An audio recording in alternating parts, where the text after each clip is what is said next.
Diploma in computer ইঞ্জিনিয়ারদের জন্য অষ্টম পর্বের ইন্ডাস্ট্রিয়াল অ্যাটাচমেন্টে নেটওয়ার্কিং সার্ভার বা নেটওয়ার্কিং সেক্টর কেমন হতে পারে বা নেটওয়ার্কিং কেরিয়ারটা কেমন হতে পারে আজকের এই ভিডিওটাতে আমি আপনাদেরকে দেখাবো বা আমি আপনাদের এই বিষয়টা নিয়ে আলোচনা করব যে আসলে আপনি যদি ইন্ডাস্ট্রিয়াল অ্যাটাচমেন্টে নেটওয়ার্কিং এর উপর আপনার কেরিয়ারটা ডেভেলপ করতে চান বা নেটওয়ার্কিং এর উপরে কোনো ট্রেনিং করে থাকেন সেক্ষেত্রে আপনি কোন কোন সেক্টরে জব পেতে পারেন বা এটা কি কি ট্রেনিং আছে এগুলো নিয়ে আমি আলোচনা করব। সো আজকের ভিডিওটি যারা নেটওয়ার্কিং নিয়ে ক্যারিয়ার করতে চাচ্ছেন তাদের জন্য খুবই এফেক্টিভ হবে। যারা ডিপ্লোমার স্টুডেন্ট আছে অবশ্যই অবশ্যই আমার চ্যানেলটিকে সাবস্ক্রাইব করে রাখবেন পরবর্তী আপডেট ভিডিওর জন্য। সো আমি মূল ভিডিওতে চলে যাচ্ছি।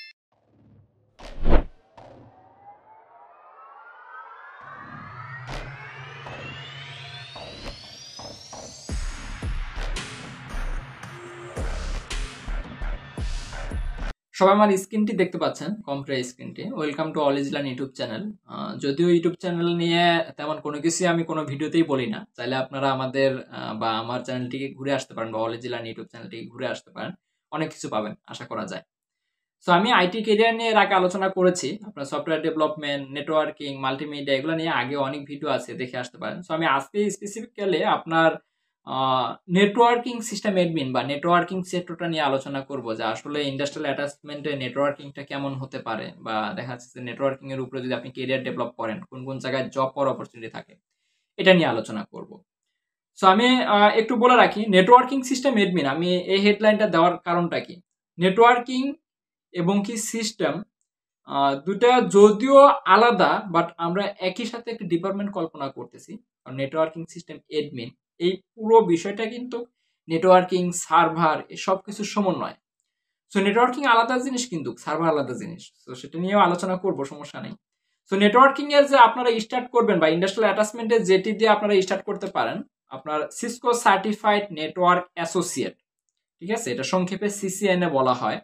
তো বর্তমানে এর এক্সাম কোড হলো, আমি যদি বলি সিসকোর 200301, এর ভিতরে অনেকগুলো পার্ট আছে, switching, routing, wireless, automation, security, এগুলো এক একটা পার্ট। হ্যাঁ, তো এটা দিয়ে আপনারা স্টার্ট করতে পারেন। তো আমি একটু বলে রাখি, অবশ্যই অবশ্যই আপনারা যে জায়গাগুলোতে রিয়েল ডিভাইস দিয়ে কাজ শেখায় বা রিয়েল ডিভাইস আছে বা কোনো ডেটা সেন্টারে আপনি ইন্ডাস্ট্রিয়াল অ্যাটাচমেন্টটা যদি করতে পারেন সবচেয়ে বেশি ভালো হবে। সো আমি আপনাদেরকে বলবো যে যে জায়গাগুলোতে সিসকোর ডিভাইস আছে, একেবারে রিয়েল ডিভাইস, সুইচ, রাউটার, এই সিসকোর ডিভাইস দেওয়া যে জায়গাগুলোতে কাজ শেখায় বা যে জায়গাগুলোতে কাজের অপরচুনিটি আছে সেই জায়গাগুলোতে আপনারা ইন্ডাস্ট্রিয়াল অ্যাটাচমেন্টটা করতে পারেন।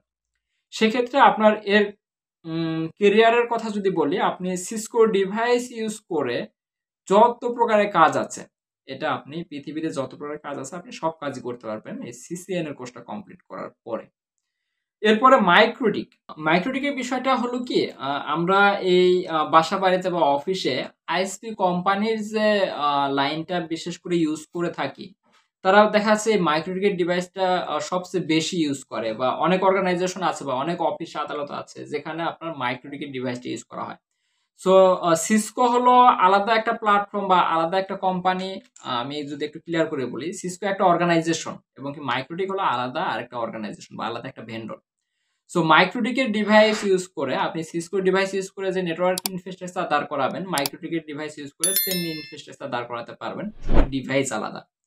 সো অনেক অর্গানাইজেশন আছে যারা সিসকো ডিভাইস ইউজ করে এবং মাইক্রোটিকের ডিভাইস ইউজ করে, বা অনেক অর্গানাইজেশন আছে অনলি মাইক্রোটিকের ডিভাইস ইউজ করে বা অনলি সিসকো ডিভাইস ইউজ করে।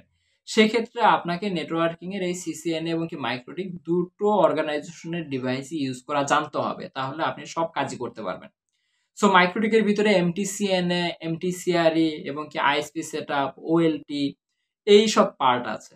সো এগুলা করলে হবে কি, আপনি নেটওয়ার্কিং এর যে কোনো কাজ যে আপনার চাইলে মাইক্রোটিকের কোর্সটা করার পরে আপনি একটা আইএসপি কোম্পানি দিয়ে নিজেই সবকিছু করতে পারবেন, বা আইএসপি কোম্পানিগুলোতে মাইক্রোটিকের কোর্সটা করার পরে আইএসপি কোম্পানিগুলোতে জবের অপরচুনিটি অনেক থাকে। সো আমি আপনাদেরকে একটা জিনিস বলি, যদি আপনারা খুব কম সময়ের ভিতরে জব প্ল্যান করেন তাহলে আমি সাজেস্ট করব এই সিসিএনএ এবং কি মাইক্রোটিক এই দুইটা কোর্স যদি আপনি খুব ভালোভাবে শেষ করতে পারেন তাহলে দেখা যাচ্ছে এর উপর বেস করে আপনি জব করতে পারবেন। তো এরপরে দেখা যাচ্ছে কি, এই নেটওয়ার্কিং ডিভাইসগুলোর শেখার পর বা নেটওয়ার্কিং কোর্সগুলোর পরে আপনার সার্ভার মেইনটেন্সটা আপনাকে জানতে হবে, বা দেখা যাচ্ছে আপনি যদি সার্ভার মেইনটেন্সটা আপনি জানতে চান তাহলে আপনাকে সার্ভারের দুইটা কোর্স আছে, একটা হলো লিনাক্স সার্ভার, উইন্ডোজ সার্ভার। তো এর আগে যেমন বললাম যে অনেক অর্গানাইজেশন আছে সিসকো ডিভাইস ইউজ করে, মাইক্রোটিক ডিভাইস ইউজ করে না। আবার অনেক অর্গানাইজেশন আছে মাইক্রোটিক ডিভাইস ইউজ করে, সিসকো ডিভাইস ইউজ করে না। সেম টু সেম অনেক আছে যে লিনাক্স সার্ভারটা ইউজ করে, আবার অনেক আছে যে আপনার অনলি উইন্ডোজ সার্ভারটা ইউজ করে, আবার অনেক আছে যে দুইটার সমন্বয় ইউজ করে। So group of industry, multinational company, তাদের যে পুরো সিস্টেমটা আছে নেটওয়ার্ক ইনফ্রাস্ট্রাকচার, তাদেরকে একটা জায়গার সমন্বয় করার জন্য বা তাদের ইনফরমেশন গুলো একটা সার্ভারে রাখার জন্য ফুল একটা সার্ভার মেইনটেন্স করতে হয় বা ফুল একটা সার্ভার দায়িত্ব একজনকে দেওয়া হয়, যাকে আমরা সার্ভার অ্যাডমিনিস্ট্রেটর বলে থাকি, বা আইটি ম্যানেজারও এই দায়িত্বটা পালন করে থাকে। সো এই জায়গাতে যদি আপনি জবের প্ল্যান করেন বা এজ আইটি ম্যানেজার হিসেবে ফিউচারে কোনো জায়গায় নিজেকে সব করতে চান, সেক্ষেত্রে আপনাকে সার্ভারটা আপনাকে জানতে হবে। আপনি লিনাক্স সার্ভার, উইন্ডোজ সার্ভার যদি এই দুইটাই জানতে পারেন তাহলে তো আলহামদুলিল্লাহ। বাট লিনাক্স সার্ভারটা এটা কম বেশি অনেক জায়গাতে ইউজ হয়, এটা আপনাকে জানতে হবে। এরপর সাইবার সিকিউরিটি। তো সাইবার সিকিউরিটি যদিও অনেক বড় একটা ডিপার্টমেন্ট, হ্যাঁ, তবে আমি আপনাকে বলবো যে আপকামিং জগৎটাতে বা বর্তমানে যে সাইবার ক্রাইমের যে বিষয়টা, তো এই জায়গাতে আপনাকে এই সাইবার সিকিউরিটি যদি খুব ভালোভাবে শিখতে পারেন, তাহলে এটার উপরেও কিন্তু হিউজ পরিমাণে জবের আপনি প্ল্যান করতে পারেন, বা রিমোট জবের অপরচুনিটি এটাতেও অনেক পাওয়া যায়। সো আপনারা চাইলে এই সাইবার সিকিউরিটির উপরেও নিজের কেরিয়ারটা করতে পারেন। সো সাইবার সিকিউরিটির ভিতরেও কিন্তু অনেকগুলা কোর্স আছে, যেমন সার্টিফাইড ইথিক্যাল হ্যাকার, তারপরে সিসা, ফরেনসিক টেকনিক, ফরেনসিক ইনভেস্টিগেশন, তারপরে cloud security, network security, web security, SQL injection থেকে শুরু করে, এগুলো যদিও ইথিক্যাল হ্যাকিং এর পার্ট, বাট এটা অনেক বড় একটা ডিপার্টমেন্ট। সো আপনারা চাইলে সাইবার সিকিউরিটি নিয়েও কিন্তু প্ল্যান করতে পারেন। সো আমি আজকে যে বিষয়টা নিয়ে আলোচনা করলাম, যে যদি আপনারা খুব দ্রুত জব পেতে চান তাহলে নেটওয়ার্কিং এ আপনি আসতে পারেন, এবং কি যাদের কোডিং ভালো লাগে না সেক্ষেত্রে চাইলে আপনারা নেটওয়ার্কিং এর উপরে অনায়াসে আপনার কেরিয়ারটা করতে পারেন। আশা করা যায় যে আপনি আপনার ফিউচারটা নেটওয়ার্কিং এর উপরে যদি আপনি গড়তে চান, আমার এই ছোট্ট সেশন বা ছোট্ট ভিডিওটি আপনাদের জন্য অনেক অনেক কাজে লাগবে। সো ভালো থাকবেন, সুস্থ থাকবেন, আজকে এই পর্যন্তই।